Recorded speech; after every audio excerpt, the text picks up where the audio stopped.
Hola a todos y todas, muchas gracias por estar con nosotros una tarde más aquí en Socratec. Hoy tenemos muchísima suerte de contar con Daniela Peñaranda.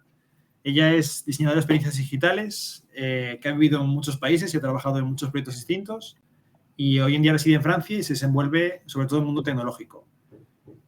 Su misión principal es promover un diseño más humano y ético y trabajar en pro de las personas del planeta. Ella es cofundadora de Team UX, donde abarca diferentes proyectos para crear experiencias responsables y concienciar a las empresas sobre el impacto de los productos y servicios digitales. Muchas gracias por estar con nosotros, Daniela. Gracias, Carlos, gracias. Contenta de estar aquí hoy. Encantados de tenerte. Te dejo presentar, ya tienes aquí la presentación lista y Sí, muy bien, gracias. Le voy a dar aquí a que se ponga en grande. Y bueno, muchas gracias a todas las personas que están ahora viendo esta charla y bueno, las personas que lo van a ver en el futuro. Esta charla que se trata sobre la ética en el diseño UX y que me gustó ponerle este subtítulo de Cambiando de paradigma. Ya vamos a ver un poco por qué. Cuando hablo de UX, en este caso me gustaría que pensaran no simplemente en el UX que piensa, ¿no?, en un producto o en un servicio, ¿no?, en la creación de un producto o un servicio. Me gustaría también que pensaran que es realmente comprender y poner al ser humano en el centro del proceso del diseño, ¿no? Entonces, bueno, así vamos a comenzar. Carlos ya me presentó un poco. Yo soy efectivamente UX Designer independiente, trabajo con Team UX, que es mi proyecto, vamos a decir, profesional. También soy educadora y colaboro en diferentes comunidades, más recientemente en Diseño Ético Comunidad, que la estamos co-creando. Más adelante pues les hablo un poquito de esta iniciativa. Y bueno, vamos a ver entonces cuál sería la agenda, ¿no?, de esta tarde. En nuestro encuentro, yo lo dividí en 4 partes. En realidad son 3 partes y luego al final, pues preguntas si hay preguntas, no sé, en el chat o de las personas que nos están viendo, si tienen alguna duda. La idea sería de hablar un poco del contexto que se vive hoy en la industria de la tecnología y ver un poco cuál es nuestra responsabilidad, ¿no?, en ciertas cuestiones, ver un poco de buenas prácticas que podríamos poner en marcha para justamente trabajar de manera más responsable y ver algunas herramientas y recursos que ya existen que podríamos utilizar para justamente accionar esas buenas prácticas, ¿no? Entonces vamos a empezar con el contexto y la responsabilidad. Y para eso quería mostrarle algunas cifras. Una de ellas es esta, que la sacó este año Data Reportal, que es una firma de investigaciones en donde da un nuevo hito, ¿no?, en la adopción de Internet y dice que 4.95 mil millones de personas están utilizando en todo el mundo Internet. Bueno, realmente la cifra es un poco complicada de entenderla, ¿no? Es un poco abstracta, pero justamente en esta misma vía nos dice que en el 2022, es la proyección que tienen, el mundo pasará más de 12.5 billones de horas en línea. Bueno, seguimos un poco, ¿no? Que es un poco, wow, es mucho, no sabemos qué significa muy bien. Bueno, pues realmente eso lo que quiere decir es que una persona usuaria típica está pasando ya en promedio 7 horas al día en Internet contando todos sus dispositivos. Es decir, que si lo ponemos en contexto, vamos un poco a la realidad, muchas personas dormimos 7 horas al día. Es decir, que pasamos en el momento que estamos despiertos, pasamos otras 7 horas en Internet o conectados, ¿no? Obviamente, esto no quiere decir que pasamos 7 horas en una red social. No sé, a lo mejor habrá casos atípicos, pero personas que todo el día, por ejemplo, yo estoy trabajando todo el día con herramientas en línea, pues estoy todo el día pues, conectada a Internet, ¿no? Por supuesto. Entonces, bueno, ¿esto qué quiere decir? que es un hecho que muchas personas pasan más tiempo que nunca conectadas a Internet. Y que de alguna forma, entonces, las personas que estamos trabajando dentro de la tecnología, estamos influenciando a través de nuestras soluciones el mundo y con ello las decisiones que las personas están tomando.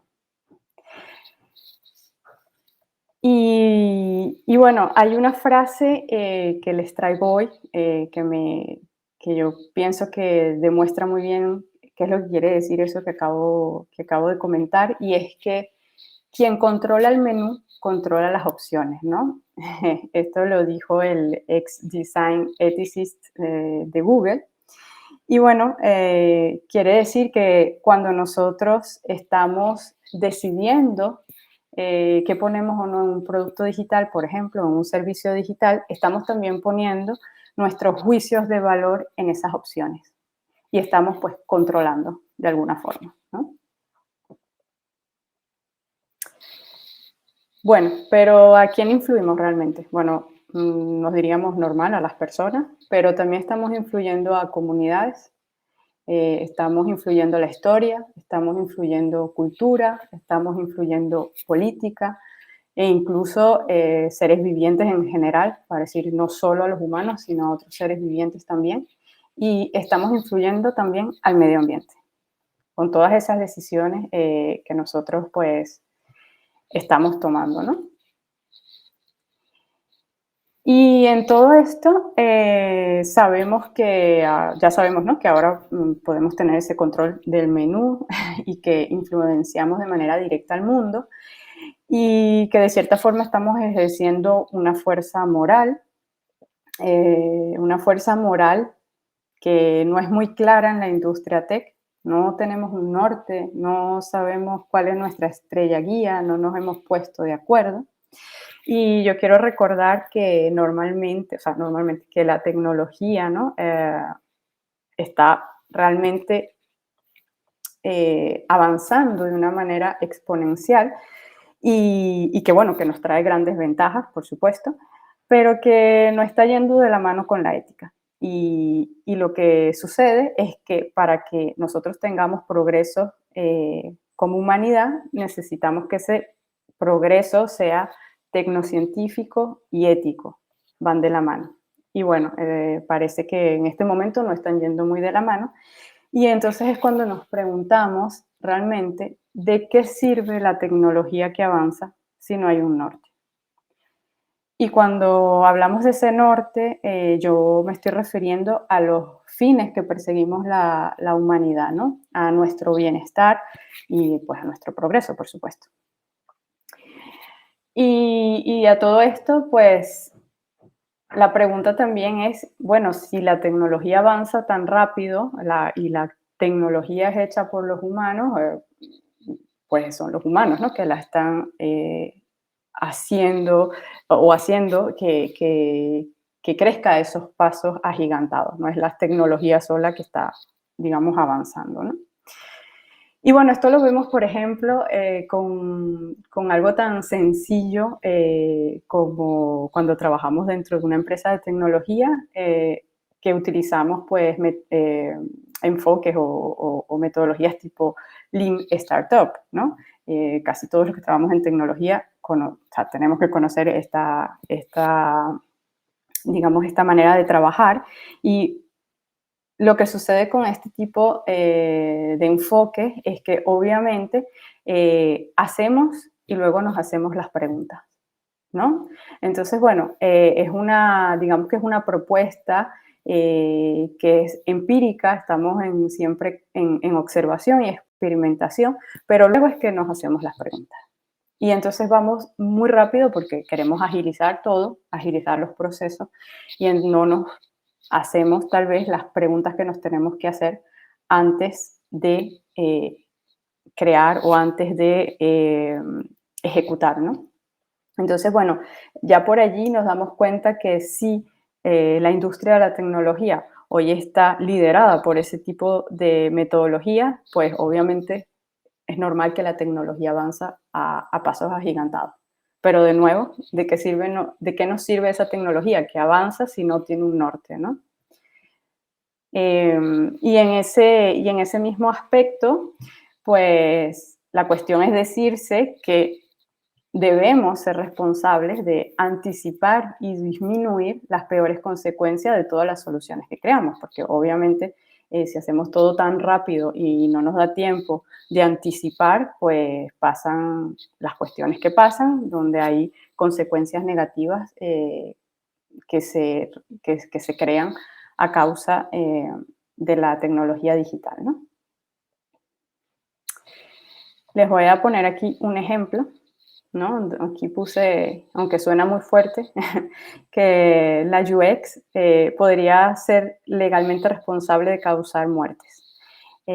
Porque justamente esta semana, este es un slide que puse a última hora, pero justo esta semana Snapchat lo van a, digamos, entra como en un periodo de legal, vamos a decirlo así, porque en el 2017 ellos tenían un filtro que se llamaba Speed Filter, que pues era como una gamificación dentro de la aplicación para que las personas usuarias, pues mientras estaban conduciendo, mostraran a qué velocidad iba, y lo que sucedió es que hubieron varias muertes de la mayoría adolescentes a causa de este filtro, a causa de esta decisión de diseño. Entonces es súper importante darnos cuenta que estas cosas pueden suceder, y no es que solo pueden, es que están sucediendo, y que, bueno, de alguna manera somos responsables, ¿no? de este tipo de consecuencias negativas en las personas. Para continuar, a mí me gustaría hablar sobre qué es la ética, para que empezamos a entender un poco lo que viene después, ¿no? Para que se haga súper fácil, lo puse de esta manera. Es la práctica de reflexionar sobre lo que vamos a hacer y los motivos por los que vamos a hacerlo. Yo creo que se entiende bastante fácil. También puse el concepto de lo que es la moral, porque a lo mejor hoy en día se utiliza de manera intercambiable, pero bueno, la moral vendría siendo más de una manera, vamos a decir, reglamentaria, ¿no? Son conjuntos de reglas que están aceptadas por un grupo de personas y que pues, funcionan como directrices para decir qué es lo que está bien y qué es lo que está mal. Obviamente, la ética cambia según las culturas y según el tiempo, ¿no? Todo esto se va construyendo en sociedad. Entonces, bueno, la ética, vamos a decir que como está más en un plano teórico, sería más como cuando nos preguntamos por qué debo hacerlo o cómo se aplica, mientras que la moral sería más qué debo hacer, ¿no? ¿Qué es bueno y qué es malo, ¿no? Por allí va la cosa para que más o menos puedan ir entendiendo. Y después de eso, yo les traigo dos conceptos de diseño que me parecen apropiados para lo que estamos tratando. Y una de ellas es de Víctor Papanek, que es un diseñador austriaco, y esto está en su libro de Diseñar para el Mundo Real, se los recomiendo. Y él dice que la tarea del diseño consiste en transformar el medio ambiente y los utensilios del hombre y por extensión al hombre mismo, ¿no? Es decir, que utilizamos la naturaleza, la transformamos y la convertimos, no sé, puede ser en todos los objetos que tenemos y a nosotros mismos, porque por ejemplo, si tomamos en cuenta la tecnología, pues la tecnología nos ha cambiado como sociedad, ¿no? Es un ejemplo. Y luego hay otro concepto que me encanta, porque dice que el diseño es ética aplicada.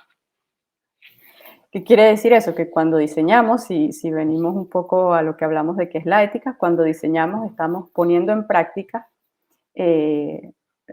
nuestra reflexión sobre lo que vamos a hacer y los motivos por lo que vamos a hacer.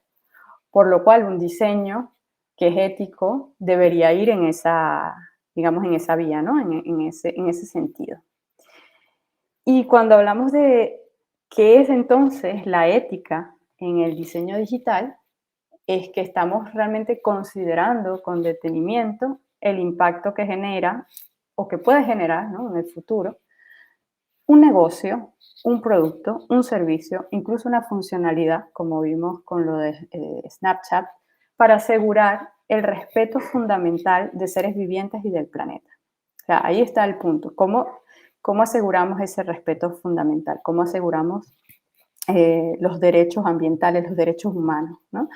Y ahí es el punto a donde nos deberíamos poner de acuerdo de cómo entonces la tecnología digital puede empezar a tener un norte donde todos trabajemos sobre esos propósitos, ¿no?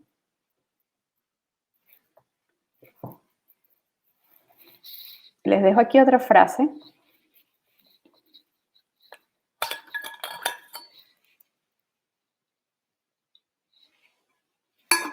Esta frase es del diseñador alemán, bueno, la frase no es del diseñador alemán Kat Diem, pero es sacada una reflexión de su mini ensayo que hizo que se llamaba Un Weaponized Design, en donde él califica el diseño como un arma de destrucción, ¿no? Y él dice pues que el motivo es por la falta de profesionalismo y ética de sus practicantes. A mí me parece bastante fuerte. Ya lo había dicho, por ejemplo, también justamente Víctor Papanek en su libro, hablando ya de los diseñadores industriales, que, bueno, que no había una de las profesiones más dañinas que existían, era el diseño industrial, ¿no? En su época. Y bueno, todavía obviamente, pero digamos que ahora en el diseño digital estamos volviendo a ver el mismo patrón, ¿no? De alguna forma. Entonces, bueno, ¿qué pasa? Que ya vimos, ¿no? Que si no trabajamos con una ética dentro del diseño, dentro de la industria, lo que puede suceder es que hay pues, consecuencias negativas, ¿no? Y hoy les quiero mostrar 3 consecuencias negativas para que nos demos un poco cuenta de las cosas que podemos ir abordando cuando hablamos sobre ética en el diseño y de cómo nos podríamos nosotros responsabilizar de esas consecuencias. La primera de ellas es la adicción. ¿Okay? Bueno, yo pienso que de la adicción ya hemos escuchado hablar, pero bueno, sin embargo, me parece importante resaltarla. La ética relacionada a la adicción se trata de hasta qué punto nosotros podemos influir en el comportamiento y en los pensamientos de las personas para beneficiar el negocio a costa de la salud mental de las mismas, ¿no?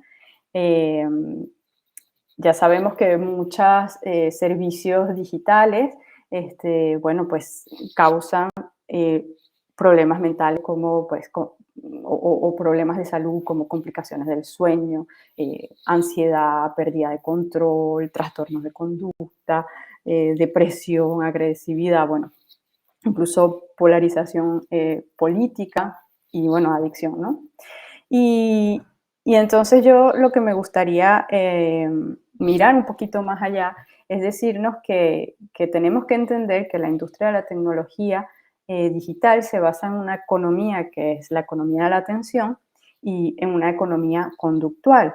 Esos son los centros de modelos de negocio de la mayoría de todos los productos y servicios digitales. Es decir, que por un lado siempre están buscando nuestra atención, ¿verdad? Para que pasemos más tiempo en los servicios y de otro lado nos manipulan para que tomemos pues, decisiones que favorecen el negocio. Incluso a veces pues hay las dos en un mismo servicio o producto digital. Y estamos de acuerdo que cuando pensamos en adicción, pensamos en, bueno, Instagram. Bueno, sí, por supuesto, ¿no? Los modelos este tipo de modelos de negocio viene de Silicon Valley, pero lo que hay que poner un punto de atención es que estos modelos de negocio se han reproducido alrededor del mundo y muchas empresas de tecnología lo están pues utilizando. Es decir, que ya no es simplemente las grandes casas de tecnología que tienen esta influencia, también otros servicios y productos digitales en donde nosotros mismos hemos podido trabajar y que trabajan sobre estos modelos de negocio, ¿no? Y bueno, quien no ha escuchado la palabra engagement y que tenemos que mejorar la tasa de conversión, etcétera, ¿no? Entonces, estamos midiendo las interacciones de las personas usuarias, número de clics, visitas, no sé, cuántas veces viene de nuevo a la página o al servicio, a la plataforma. Y todo eso es simplemente un modelo que estamos siguiendo y que a lo mejor a veces no lo ponemos en cuestionamiento, tal vez, no lo sé. Pero en todo caso, el punto es que lo estamos reproduciendo, ¿no? Entonces, como diseñadores, como también, ¿no?, cualquier otra persona que trabaje dentro de la industria, ¿cómo nos podemos responsabilizar de esto? Bueno, primero tenemos que reconocer cuando estamos trabajando bajo modelos económicos que explotan a las personas usuarias. Yo creo que eso es la base. Si no conocemos negocios, si no entendemos cómo el negocio trabaja dentro de la industria, pues somos un poco ingenuas, ¿no? En ese sentido. Disculpa un segundo que te interrumpa, Daniela. Sí. La pantalla se ha quedado congelada. Solo ¿Ah, sí? vemos la portada, sí. ¿En dónde se quedó? En la portada. Lo ¿En siento. serio? Sí. Mira a ver si puedes cambiar la ventana porque se ha quedado congelada en la portada. Desde ese momento Wow. no ha cambiado. Creo que estás compartiendo la ventana esa. Me parece que es más fácil compartir la pantalla completa, de solo la ventana. Voy a quitar. Muy bien. Oh, disculpen, porque además ya habían pasado muchas cosas. No pasa nada, no pasa nada. La verdad es que estaba súper interesante, pero me acabo de dar cuenta ahora mismo. Te estaba escuchando. Hoy disculpen. Pues voy a poner la pantalla completa a ver si esta vez es diferente. Vale, prueba, vamos a ver. Yo te digo yo. Ok. Ahora se ve esto. Vale, ahí está. ¿Se ve? Ahora sí, muy bien, perfecto. Disculpa la molestia. Bueno, para ir rápido, disculpen, porque, por ejemplo, cuando hablaba de Snapchat, aquí había una imagen que me parecía importante que la veamos. La tecnología cuando avanza pues mucho más rápido que la ética. Bueno, luego estaban los conceptos que había hablado, algunas frases, ¿no? Y estamos aquí en la dicción. Ok. Y en la dicción exactamente, efectivamente estaba hablando sobre cómo responsabilizarnos, ¿no? Y bueno, estaba hablando de justamente el punto de estar consciente cuando utilizamos técnicas y patrones de diseño de manipulación, pues que perjudican a las personas usuarias, ¿no? Por ejemplo, saber detectar cuando estamos trabajando con un dark pattern, con un patrón oscuro o no, entender de behavioral design para poder entender cómo las personas toman decisiones, cómo el diseño influye en el comportamiento de las personas, ¿no? Todo ese tipo de cuestiones son importantes que las empezamos a tener dentro de nuestra maleta de habilidades o de conocimientos para que podamos, ¿no? Digamos, estar más conscientes y justamente hacer ese diseño que es más responsable. Y luego, pues, buscar nuevas maneras de diseñar, tomando en cuenta, pues, el bienestar y la salud mental de las personas. Es decir, que efectivamente existen hoy patrones de diseño que están, digamos, repartidos, ¿no? Casi que en todas partes, pero nosotros como diseñadores, como creadores y creadoras, podemos realmente buscar nuevas maneras de diseñar y tener los mismos resultados o incluso mejores resultados, ¿no? ¿Quién sabe? Bueno, la adicción era un tema que quería mostrarles. Otro tema que le quería mostrar es la contaminación digital, ¿no? La ética relacionada con la contaminación digital se trata de hasta qué punto, a través de nuestras decisiones de diseño, nosotros generamos basura digital a costa de explotar pues, los recursos, naturales del planeta. Ok, solo para entrar en contexto, hoy la tecnología digital emite 4% de las emisiones de gases de efecto invernadero, es decir, 1.5 veces más que el transporte aéreo. Ahora mismo la tecnología digital está emitiendo esa cantidad de gases, ¿no? De efecto invernadero. Y la sugestión o la proyección que se ve es que esta huella de carbono se va a duplicar para el 2025, o sea, dentro de nada, ¿no? Para darles también otra, no es una cifra, pero para que lo sepan, el vídeo online, todo lo que vemos en streaming, incluso lo que estamos haciendo hoy, es responsable de las mismas emisiones que un país como España. Entonces, todas las personas que estamos viendo vídeos constantemente estamos, pues, obviamente, consumiendo o creando emisiones de gases a efecto invernadero. Bueno, como sabemos, puedes enviar un mensaje de texto, hacer una videollamada, hacer una búsqueda en internet, todo eso pues genera obviamente CO2 y a esto es lo que le llamamos pues contaminación digital, ¿no? Y lo que sucede es que muchas personas pues, espero yo que no personas de que están dentro de la tecnología o en la industria, pero piensan que el internet pues es, como tiene una apariencia inmaterial, pues no consume nada, pero la realidad es que sí, porque necesitamos materias primas para que todo esto suceda, ¿no? Necesitamos la infraestructura y necesitamos pues utilizar agua, electricidad, etcétera. Y necesitamos pues también, como les dije ya, materias primas como metales o lo que le llaman tierras raras, que justamente son pues un tipo de materia prima que son menos, ¿cómo decir?, que se encuentran solo con la minería y que pues hacen son muy, muy contaminantes a la hora de extraerlas, ¿no?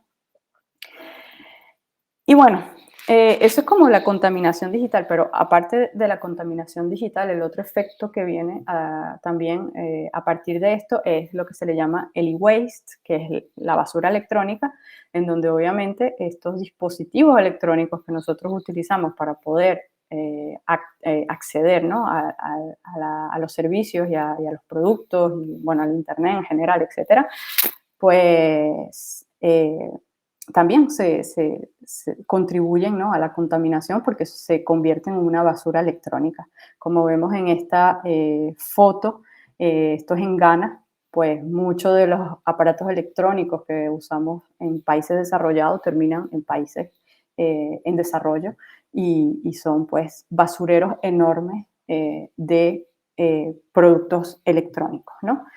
Y bueno, esto es un poco como las escenas de Iguali, ¿no?, cuando veíamos la película. Y esto ya está sucediendo, o sea, ya es verdad, ya es una realidad.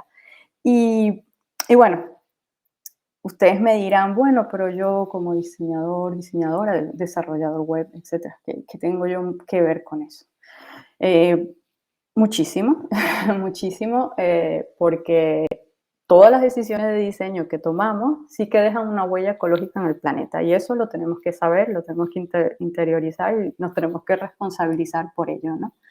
Esa es es la primera clave que yo les diría o que yo les daría para que empiecen a responsabilizarse. La segunda sería pasar de un pensamiento, ¿no?, que es egocentrista, es decir, que yo pienso en mí y ya, para obviamente pasar a un pensamiento que es más ecológico, que es más centrado en la naturaleza, ¿no?, que realmente me preocupo por la naturaleza y no solo pienso en sí mismo. Y la tercera, que digamos que es la más práctica para nosotros y nosotras, diseñadores, diseñadoras, desarrolladores, etcétera, es que sepamos que todos los productos y los servicios digitales generan CO2. Y entonces tenemos que abordar la sustentabilidad web y aprender a ecodiseñar productos y servicios digitales. Para darles un ejemplo, funcionalidades que no son necesarias, pues son funcionalidades que están allí, que cuando se utilizan, pues crean CO2.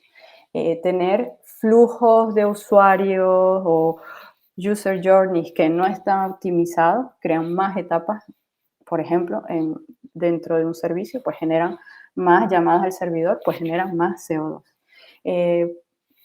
no sé, diseños de interfaces que no están optimizados. Por ejemplo, imágenes que no están bien optimizadas. Ponemos animaciones por todos lados. Vídeos, que sabemos que son los que más contaminan. Yo creo que hoy en día podemos tener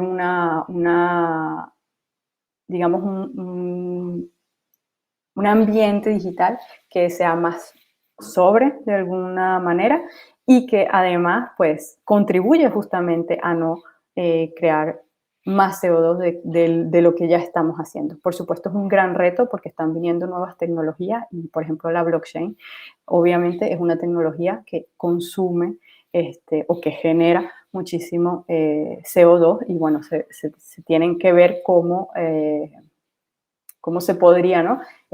Justamente, ¿cómo podríamos hacer para que no haya ese tipo de impacto tan negativo? Lo que va a estar pasando también es que van a venir leyes, solo para contarles aquí, por ejemplo, en Francia el año pasado, en noviembre, ya se aprobó una ley que va a entrar en vigor en el 2024, en donde vamos a estar obligados a ecodiseñar productos y servicios digitales. Y a esto hay que sumarle que, por ejemplo, en las escuelas de ingeniería van a tener que tener módulos sobre ecodiseño.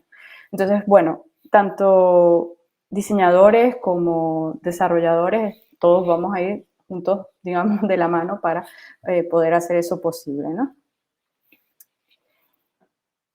Y bueno, en esto de abordar la sustentabilidad web y justamente aprender a codiseñar, ya existen buenas prácticas que se pueden desde ya las podemos ir poniendo en marcha. Hay una norma ISO de gestión ambiental para el diseño y desarrollo de productos digitales. También hay una guía de codiseño digital que ya existe para, por ejemplo, diseñadoras y diseñadores. Existen ya herramientas para medir el desempeño ambiental de productos digitales, como por ejemplo ecoindex.fr o ecometer.org. O sea, ya empiezan a haber herramientas, ¿no?, para esto. Entonces, bueno, este es como el punto de la contaminación digital y cómo nos podemos empezar a responsabilizar, ¿no?, con este efecto negativo de la tecnología digital. Y otro que les quiero hablar hoy es sobre los algoritmos sesgados, ¿no? Yo me imagino que mucha gente vio, digo yo, no lo sé, la serie Code Geass en Netflix, ¿no? Donde estaba esta científica hablándonos sobre cómo descubrió que los algoritmos eran pues racistas, ¿no? Y entonces, bueno, ella ahora tiene bueno, no es una empresa, es una asociación que se llama Algorithm Justice League, donde pues están luchando justamente para que las grandes empresas de tecnología pues cambien estos algoritmos sesgados.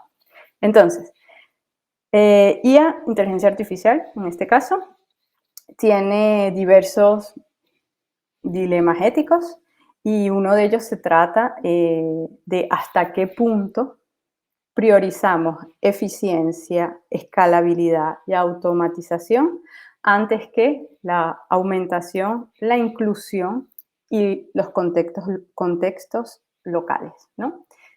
Por allí va, digamos, esta reflexión sobre la ética en la inteligencia artificial. Como dije, hay muchos otros temas, ¿no? Pero bueno, ahora les quiero traer este. Para que entendamos, este sesgo algorítmico ocurre cuando un sistema de aprendizaje automático pues refleja los valores de las personas que lo desarrollan o de las personas que lo entrenan, ¿no? Entonces, si no se identifican ya los prejuicios que poseen todas estas personas que están desarrollando y entrenando a estos algoritmos, pues pasa que tenemos inteligencias artificiales que pueden ser, por ejemplo, racistas, ¿no? Por ejemplo, justamente la identificación facial que no reconoce pues toda la diversidad de personas que hay en el planeta, o que son sexistas, como por ejemplo el bot de Amazon, que a la hora de contratar personas siempre preferiría los hombres antes de las mujeres, o incluso inteligencias artificiales que son transfóbicas porque solo reconocen dos géneros, ¿no? Entonces, bueno, si no empezamos a atender esas implicaciones éticas, obviamente podemos tener graves consecuencias negativas, injusticias muy grandes, ¿no? Y especialmente para las comunidades que son más pobres y que son minorías, ¿no? Y aquí vuelvo con lo mismo. Ustedes dirán, bueno, yo como diseñador, diseñadora, eso es muy lejos para mí, yo no estoy ni entrenando ni creando, desarrollando inteligencia artificial. Bueno, pero los UX designers que trabajan en cualquier servicio o producto digital que tenga como base la inteligencia artificial, que son ya muchos, sí que son responsables de gestionar la experiencia, ¿no? De las personas usuarias de este tipo de aplicaciones. Y podemos influir, de cierta manera, a intervenir a la optimización justamente de estos algoritmos, ¿no? Si realmente pensamos en diseñar esto también junto con el equipo de desarrollo, ¿no? Y yo les voy a dar un ejemplo súper rápido. El año pasado, creo que fue el año pasado, trabajé en una aplicación de inteligencia artificial conversacional que se llama Sasha, y Sasha es digamos que es una inteligencia artificial sobre salud sexual. Y bueno, ya de por sí el tema es delicado, ¿no? Se hablaban de temas de métodos anticonceptivos, identidad de género, enfermedades de transmisión sexual, etcétera. Habían temas bastante delicados y obviamente esta inteligencia era como una doctora, ¿no? Que tú llamabas y entonces hablabas con ella y le hacías preguntas y te respondía. Y justamente al poder estar concientizada de lo que está pasando con la inteligencia artificial, pude traer a la mesa pues un taller donde pudimos hablar justamente de cuáles son las implicaciones éticas que puede tener esta aplicación. Entonces, como diseñadores sí que podemos influir. Y la verdad es que fue bastante bueno hacerlo porque justamente salieron preguntas como, ¿es que Sacha es mujer? ¿Es que Sacha es hombre? ¿Cómo es su voz? ¿Cómo no es su voz? Es diseño. Esto es diseño. Cómo la persona que va a hacer los flujos de conversación tiene que tratar esas conversaciones, como si una persona, por ejemplo, no sé, habla de manera agresiva, ¿no? A esta inteligencia artificial, cómo la inteligencia artificial debe reaccionar. O sea, todo eso son decisiones de diseño que se hacen cuando trabajamos con este tipo de tecnología. Entonces, los diseñadores sí que tenemos responsabilidad. Entonces, 3 claves para responsabilizarnos sería entender la tecnología, por supuesto, y sus implicaciones éticas, conocer los principios para crear inteligencias artificiales éticas. Ya existe una guía para el uso responsable de la inteligencia artificial creada por la Unión Europea. Existe la recomendación sobre la ética de la inteligencia artificial de la UNESCO. Existe un framework que desarrolló el gobierno de Australia. Y si empiezan a leer un poco sobre el tema, van a ver que hay muchísimas cosas que pueden encontrar que les pueden ayudar. Ok, bueno, estos eran 3 ejemplos, solo 3 ejemplos, porque si nos adentramos en el tema, nos podemos dar cuenta que hay muchísimos impactos negativos que está dejando la industria de la tecnología digital, por lo cual está pasando por una crisis ética y es por eso que hoy estamos hablando de este tema, ¿no? Podríamos llegar a hablar de que hay una degradación humana y ambiental que está provocando esta industria.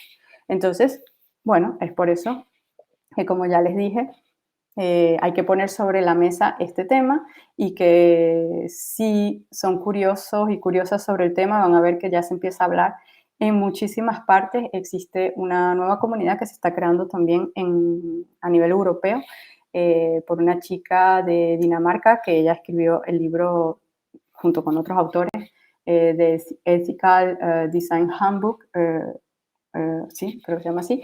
Y bueno, en fin, ya luego al final les voy a dar como recursos para que puedan tener lecturas, ¿no? Pero bueno, esto es más o menos lo que está pasando. Tenemos muchos impactos negativos y entonces tenemos que empezar a revisar cada uno de su puesto qué podemos hacer, ¿no? Entonces, ¿cómo empezamos? ¿Por dónde empezamos? Aquí vamos a hablar sobre las buenas prácticas, ¿no?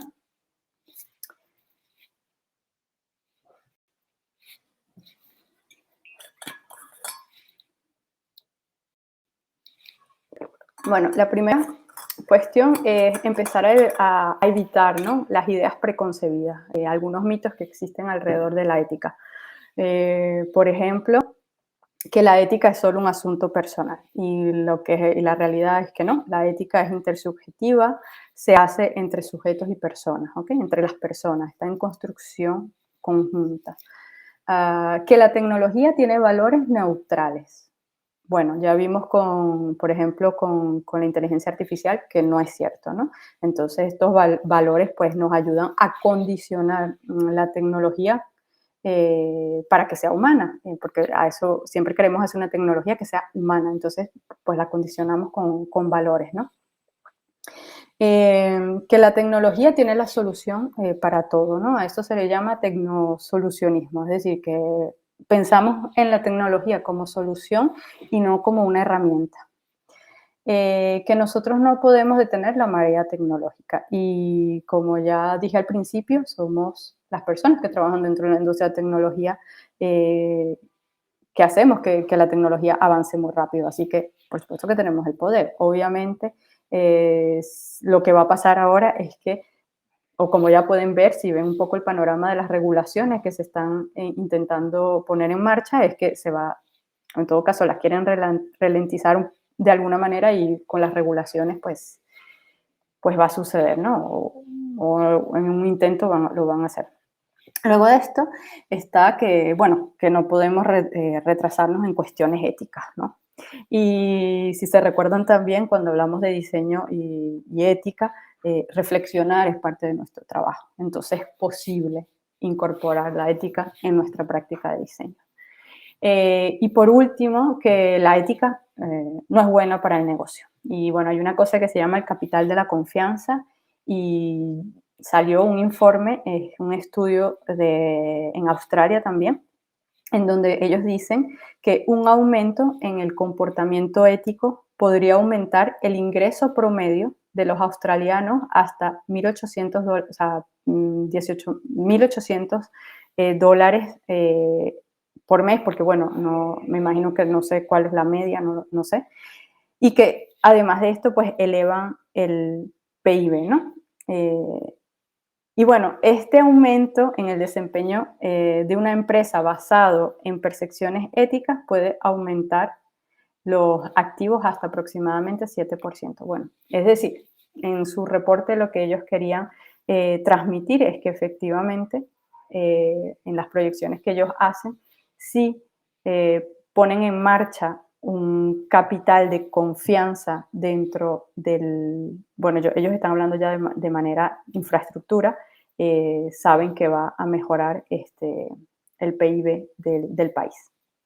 Entonces, bueno, ya ese es como ¿cómo decir? Una demostración que es posible que la ética sí que puede ser buena para el negocio. Y luego, pues, en otro término, en otras ideas, hubo una encuesta por AI Consumer Index, en donde, por ejemplo, por darles una cifra, 73% de personas de las que fueron encuestadas estiman que las marcas tienen una responsabilidad de tener un impacto positivo en el mundo. Y ese era uno digamos, de las ideas más importantes, ¿no?, que surgieron de este estudio. Es decir, que también las sociedades están cambiando, las personas también están cambiando y están pidiendo, ¿no?, que se hagan las cosas de manera mucho más ética. Ok, luego que empezamos a desmitificar algunas ideas, otra cosa que podemos hacer es empezar a tener autorreflexión, ¿no? A realmente preguntarnos nosotros qué queremos aportar al mundo, ¿no? ¿Cómo podemos contribuir al bienestar a través de nuestro trabajo, ¿no? Y allí, pues, hacerse una serie de cuestiones, de preguntas, perdón, como cuáles son mis valores, qué errores estoy cometiendo en mi trabajo, cuáles son mis límites, ¿no? Ante una postura ética que yo no comparto, ¿no? Saber cuáles son realmente mis límites, cuál es mi rol, ¿no? Que me permite, si me permite o no tomar decisiones éticas y si no, cómo podría hacerlo. Y justamente para contarles un poco sobre los roles, les traigo esta infografía, ¿no? De Kurt Arlett, donde a mí me parece que explica fácilmente, o en todo caso lo podemos ver fácilmente, que realmente todas las personas tienen poder de acción a tomar decisiones éticas, ¿no? Lo que sucede es que es en diferentes niveles y con diferentes, digamos, influencias, ¿no? Entonces, por ejemplo, la influencia obviamente más grande va a estar en las decisiones de infraestructura. Allí pues vamos a conseguir más que todo pues, a los políticos, ¿no? Las personas que regulan, abogados, etcétera, ¿no? O sea, es como más infraestructura donde se pueden tomar decisiones que para tal vez nosotros los diseñadores y diseñadoras o desarrolladores y desarrolladoras es como más abstracto porque es más sistémico, ¿no? Aunque hoy en día existen diseñadores que ya están entrando pues incluso a diseñar políticas públicas, o sea, que los diseñadores sistémicos que están empezando a trabajar también en estas áreas, ¿no? Pero bueno, luego de eso están las decisiones de negocio, en donde pues ahí ya están como que los ejecutivos, los boards, ¿no? Justamente los modelos de negocio, todas estas cosas, donde pues también hay algunos diseñadores que pueden estar en esta parte de la pirámide y que pueden tomar algunas decisiones, hay otros que no. Los UX researchers, por ejemplo, pueden influir en estas decisiones también, ¿no? Con todas sus investigaciones, etcétera. Y luego de eso están, pues, la última parte de la pirámide, que son, le llama interfaces, ¿no? Pero aquí están, pues, los product managers, los UX designers, los desarrolladores, etcétera, en donde, pues, tenemos más decisiones en cuanto a lo que es lo tangible, ¿no? Del producto físico.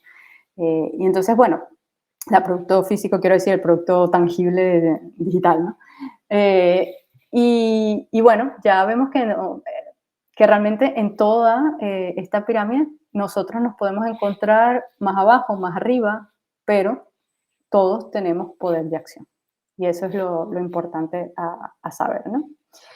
Y una de las cosas que a mí me gustaría pasar también como mensaje, ¿no? De estas buenas prácticas es que vamos a asegurar la calidad. Esa es una también de las primeras cosas que deberíamos hacer. Es decir, tenemos que involucrar a todas las partes en el proceso de diseño, o sea, obviamente personas usuarias, pero también a ese proceso pueden estar más personas, está bien, están los stakeholders, etcétera, pero allí podemos tener, pues, no sé, abogados, personas que sepan sobre ciertos temas, que sean expertos en temas específicos, etcétera, ¿no? Tenemos que evitar el fast delivery, justamente porque es lo que ya habíamos hablado, ¿no? Hacemos y no estamos pensando por qué lo estamos haciendo. Aplicar un enfoque Human Agency y Privacy by Design. El Human Agency es un término que utilizó Christopher Wilde, que es el chico que sacó al aire todo el escándalo de Cambridge Analytica, ¿no? Y entonces él dice que a las personas hay que darles derecho de tener libre albedrío, libertad de pensamiento y capacidad para dar forma a su propio destino. Es decir, que tenemos que darle el control a las personas. La tecnología no debería tener el control, por decirlo de alguna forma, ¿no? Y Privacy by Design, pues ya sabemos que esto pues, fue introducido cuando hubo en el 2008 la ley de RGPD que se puso en marcha en la Unión Europea y bueno, que requiere pues la implementación de medidas de protección de datos personales desde el diseño, ¿no? Desde el diseño ya tenemos que pensar en esto. Por supuesto, adoptar una perspectiva sustentable, ¿no? Empezar a traer la sustentabilidad web a la práctica y obviamente aplicar principios de diseño UX, ¿no? Sin reinterpretarlos de nuevo y principios de diseño ético para una buena tecnología. En este caso, ya existen principios de diseño ético que han sido, digamos, que han surgido, ¿no? De investigaciones, por ejemplo, de Ethics Design, ellos ya sacaron una guía en donde hay estos principios, por ejemplo, deber antes de poder, es decir, que el hecho de que podamos hacer algo no quiere decir que lo debemos hacer, ¿no? Que no usemos el no instrumentalismo, es decir, que nunca diseñemos tecnología donde las personas son simplemente una parte de la máquina, ¿no? pues autodeterminación, maximizar la libertad de los afectados por el diseño, tomar responsabilidad, anticiparse con el diseño y sus posibles usos, tener un beneficio neto, es decir, maximizar el bien y minimizar el mal, justicia, accesibilidad, por supuesto, y propósito. Y bueno, esta guía la pueden encontrar en la página de ellos y está realmente mucho más completa explicado cada punto. Ok, y luego pues cambiar de paradigma, ¿no? Eso se trataba eso se trata esta charla, es que tenemos que cambiar nuestro enfoque, empezar a pensar de manera sistémica, ¿no? Pensar críticamente, pasar de un user-centered design a tal vez a un human-centered design, a un community-centered design, a un life-centered design o incluso a un planet-centered design. Revisar nuestras creencias, entender qué es lo que nosotros realmente, bueno, creemos, ¿no? Ante ciertos valores, poner todo eso sobre la mesa y empezar a diseñar de una manera diferente. Y luego tenemos que desarrollar habilidades éticas. ¿Qué quiere decir eso? Bueno, hay 3 habilidades que propone Ethics for Designers, que es, uno, la sensibilidad ética, es decir, la habilidad de reconocer las dimensiones éticas de las soluciones propuestas. Para eso, pues, obviamente tenemos que empezar a formarnos, a entender, ¿no? Todo lo que ya he estado hablando, pero profundizar en todos los temas, ¿no? Tener una creatividad ética, es decir, poder explorar soluciones creativas a problemas éticos, ¿no? Y luego ser activista moral, es decir, tener la capacidad de comunicar tu punto de vista ético a las partes interesadas. Como yo les dije, trabajé en este proyecto y pues yo tenía que tener la capacidad de poner ese punto de vista y traer eso a la mesa, porque si no tengo esa capacidad, pues no puedo intervenir, ¿no? Y luego, pues, la última buena práctica que les dejaría es que aprendan de otras personas. Hoy en día hay muchos activistas y también hay diseñadores que trabajan en la rama del diseño interseccional y que están tratando temas interesantes sobre el género, la raza, la sexualidad, la clase, ¿no? Todo este tipo de factores de identidad, ¿no? que interactúan entre sí en las sociedades y podemos aprender mucho de esas personas y esas personas nos pueden dar buenos insights para nosotros mejorar nuestros diseños, ¿no? Y porque, bueno, no somos expertos de todo, no podemos saber de todo, pero nos podemos apoyar de otras personas, ¿no? Para hacer nuestro trabajo mejor. Y bueno, por último, obviamente están las herramientas, ¿no? Y los recursos que les quiero dejar.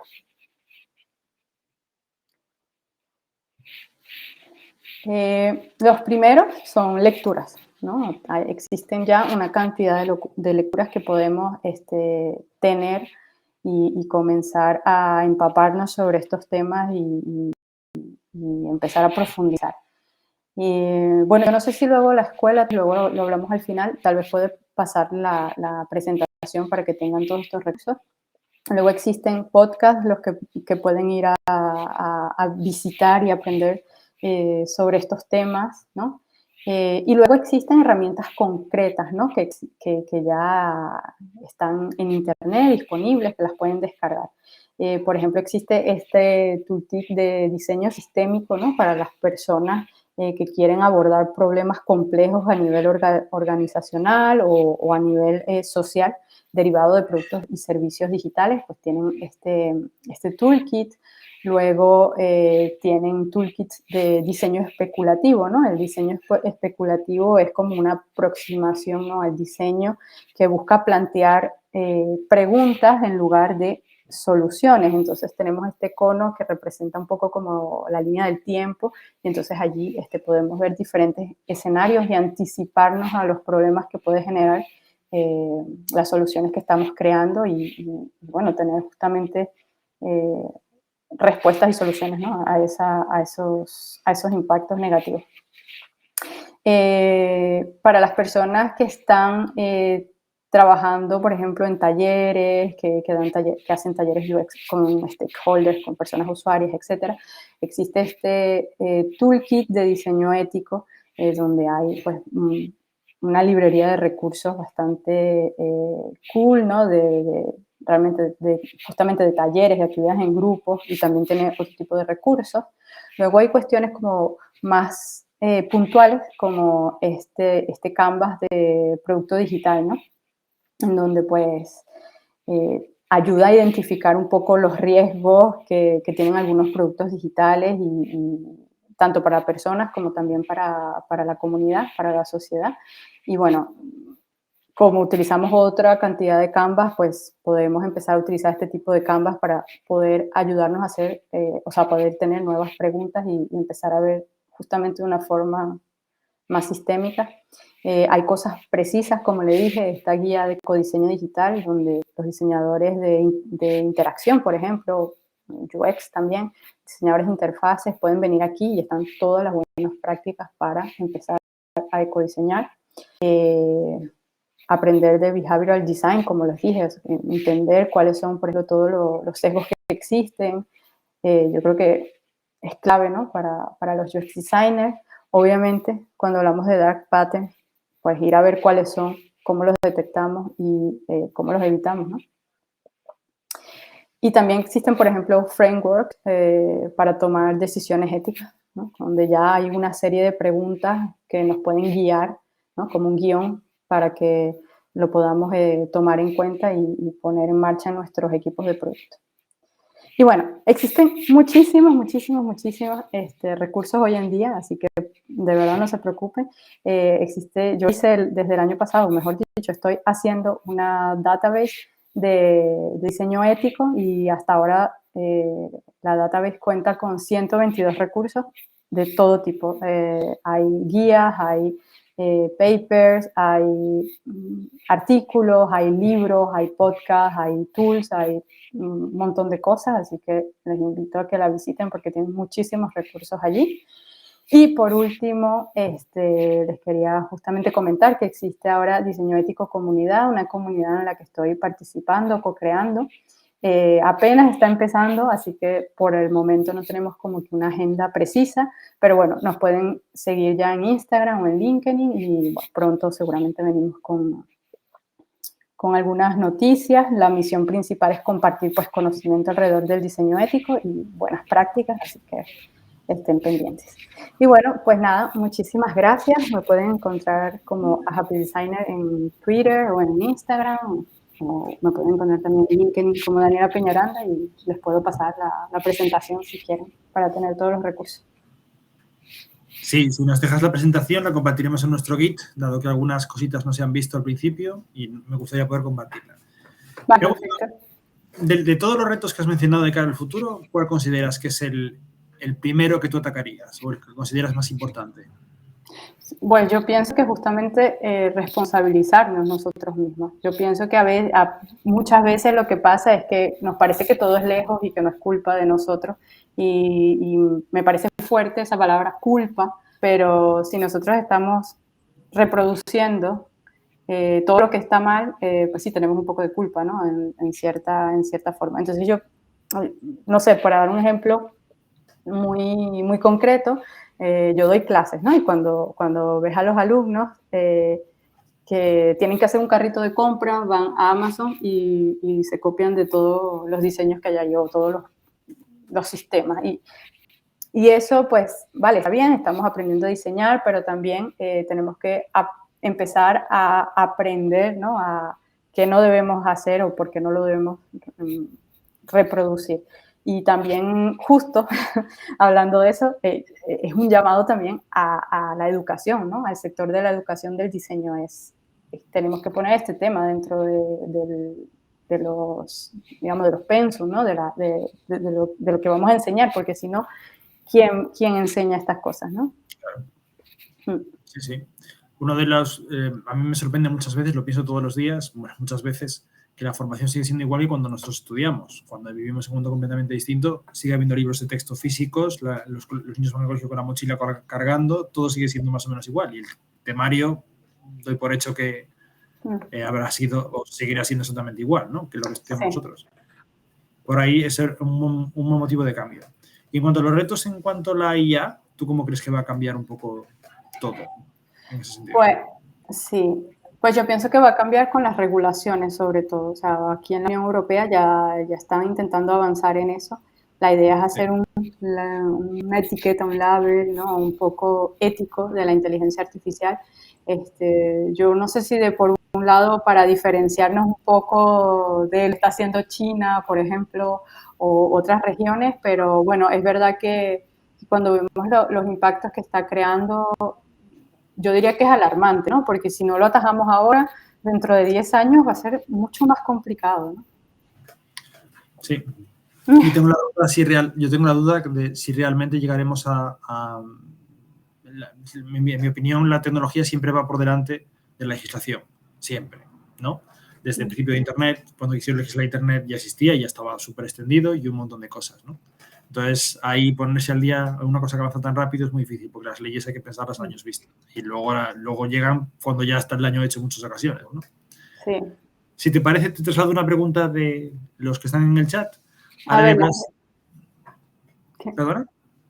Sí, es que no las habías visto porque cuando comparte pantalla no veo el chat, entonces no veía los comentarios.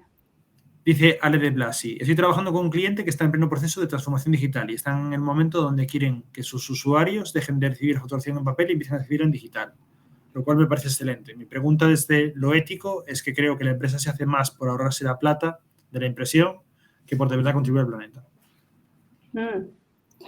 Pues a lo mejor eso, a ver, a mí me parece clave en este tipo de proyecto la investigación. A mí me tocó también trabajar en un proyecto así de transformación en donde todo se hace por teléfono y ahora se está haciendo. De hecho, todo pasó a digital, pero la empresa, para ello, todo tiene que ser digital, todo. Porque, claro, estamos en el mundo digital, apúrense que vino el COVID, o sea, ya si no vamos a hundirnos, nuestro negocio se va a desaparecer, entran como en una especie de locura. Y, ok, tranquilo. Y cuando hicimos investigación, las personas usuarias, sus clientes, de hecho, estaban muy contentos con su servicio. Claro. Y les daba más miedo ahora pasarse a un mundo totalmente digital cuando ellos están tranquilos de llamar por teléfono y tienen que hacer pedidos y tal. Entonces, bueno, la transición, pues sí, ok, se quiere hacer porque también había otra realidad de negocio y es que otras empresas, ¿no? Están tomando ese mercado porque lo están digitalizando, entonces, bueno, sí que había una razón más de negocio en este caso, y entonces ahora hay que ayudar a esa transición, no solo a la empresa como tal y a sus trabajadores, porque tenía un impacto bastante grande también dentro de la empresa, sino también a sus clientes. Entonces tienen que embarcar también a los clientes en ese proceso de transformación, ¿no? Y luego, pues, en cuestiones éticas, yo diría que si hay puntos complicados, yo pienso que hay maneras de meterlo, ¿no? Cuando, por ejemplo, hacemos reuniones, creamos talleres, etcétera, siempre nos podemos tomar un poquito del tiempo de esos talleres de, no sé, de acción, por ejemplo, para justamente hacer esas preguntas y poner sobre la mesa esas cuestiones para ver cómo reaccionan, ¿no? Las personas. Claro, Mm. claro, claro. Y Ale de Blasi termina diciendo, y la solución que quieren es medio invasiva, que lo de dejar de recibir papel, ¿no? Que el usuario tenga un botón en el que deje de recibir papel, ¿no? Las facturas por papel, ¿no? Y que no sabe qué tal bien estará eso. Un poco ya le contestaste, ¿no? La solución que sí. El Bueno, usuario opte por dejar de recibirlo en papel, ¿no? sí. Pero, por ejemplo, esa es una idea que se puede testear. ¿Cuál es la percepción justamente de las personas de voy a dejar de recibir papel? ¿Qué quiere decir eso? Hay, justamente, ¿no? En Europa, por ejemplo, hablo ahora de Europa, la población se está envejeciendo. Hay una literacidad digital muy baja en personas mayores. Y eso, flipan cuando tienen que hacer todo por internet. Les Claro. cuesta a mucha gente. O sea, es verdad que hay personas, no voy a generalizar que es todo el mundo, pero la mayoría les cuesta, ¿no? Siempre necesitan ayuda del nieto, del amigo, de yo no sé quién. Sí, sí, sí. Eh, bueno, es como quiénes son las personas usuarias y si estamos hablando de accesibilidad, las personas mayores también son importantes. Entonces, todo este tipo de decisiones, a lo mejor,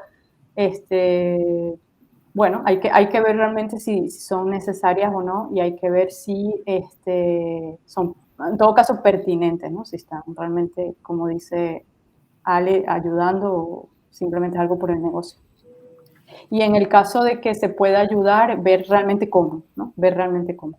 Claro. Y eso es las personas usuarias que te lo pueden decir.